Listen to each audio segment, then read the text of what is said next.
Hello, j'espère que vous allez bien. Nouvelle random review sur un numéro hors série de Spider-Man, le hors série numéro 3, qui est paru en août 2001, qui ne nous rajeunit pas, finesse. Bientôt 20 ans pour ce numéro, qui comprend les 3 épisodes de la mini ligne de vie, donc Spider-Man Lifeline, qui sont sortis entre avril et juin 2001. Alors pourquoi ce numéro? Alors Spider-Man, bon, c'est mon super-héros préféré. Et parmi cette longue lignée de vilains, il y en a un que j'adore particulièrement, c'est le Lézard. Voilà, le Lézard.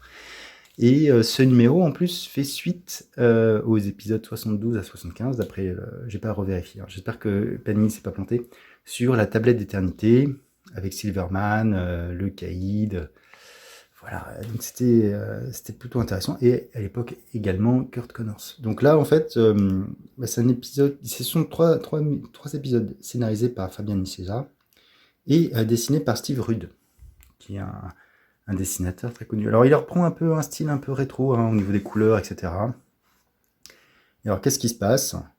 Et ben en fait c'est simple, le scientifique qui avait découvert la tablette de vie est sorti de prison et il a découvert d'autres morceaux de la tablette. Sachant effectivement, comme c'est résumé ici, hein, tout ce qui s'était passé, Silverman qui voulait cette tablette pour rajeunir, s'était transformé finalement en poussière. Alors, c'est pas aussi explicite dans l'Amazing Spider-Man de l'époque, hein.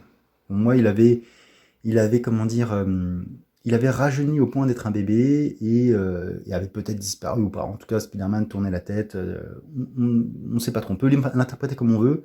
La fin était ouverte. Elle dit qu'il a disparu en poussière. Voilà.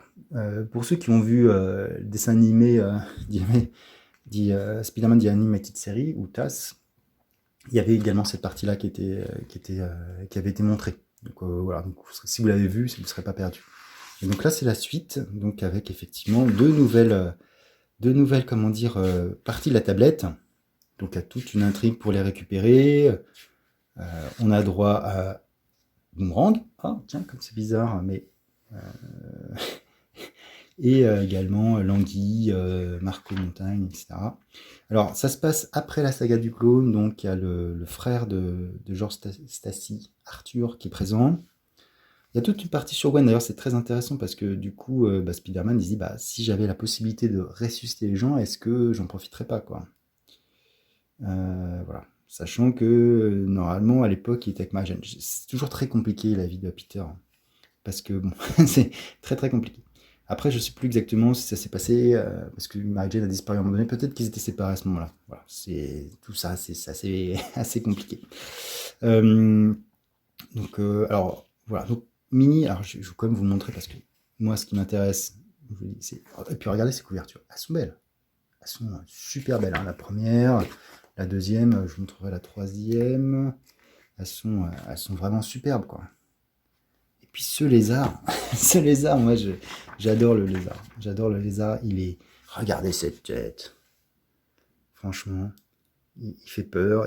Voilà, vraiment un lézard très sympathique. Alors pourquoi je vous en parle? Parce que la mini en tant que telle est très sympathique, hein, mais surtout j'ai l'impression qu'elle peut avoir des conséquences sur la suite de ce qui sort en français et ce qui est déjà sorti aux États-Unis sur le run de Nick Spencer. Voilà.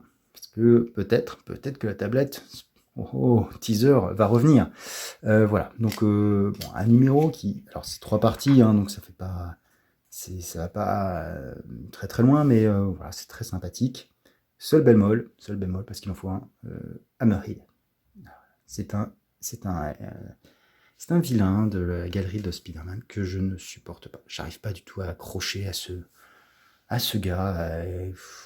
Ses origines story où on lui a collé une plaque de fer, voilà, je trouve ça débile. Après, on lui a mis de l'adamantium. Enfin bref, j'ai beaucoup de mal à adhérer à ce personnage qui est vraiment bas de plafond, qui fait vraiment mafioso des années 20. Voilà, c'est son style, hein, mais franchement, j'ai du mal. J'ai beaucoup de mal. Beaucoup, beaucoup de mal avec ce personnage que je trouve assez creux. Là, ils essayent de lui mettre un peu plus d'épaisseur, mais ça reste. Voilà, j'aime pas. Je l'aime pas, ce personnage. C'est comme ça. C'est comme ça. Et puis on a un Boomerang qui est un peu plus, comment dire, assassin que ce qu'on peut voir chez Nick Spencer aussi, hein, il faut dire ce qui est. Voilà, donc je vous montre quelques planches, hein.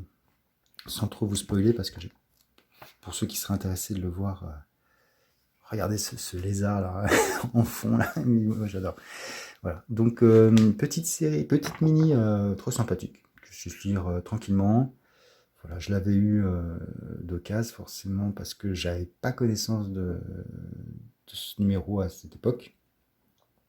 En 2001, je crois que je suivais plus Spider-Man de façon régulière, je suivais plus que l'Ultimate Spider-Man.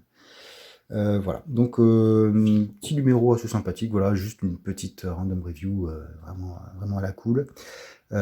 Si vous l'avez lu, si vous avez des commentaires à faire, bah, n'hésitez pas. Si vous avez liké, n'hésitez pas. Si vous avez disliké, bah, n'hésitez pas. Si vous voulez vous abonner à la chaîne, n'hésitez pas. Sur ce, je vous dis ciao.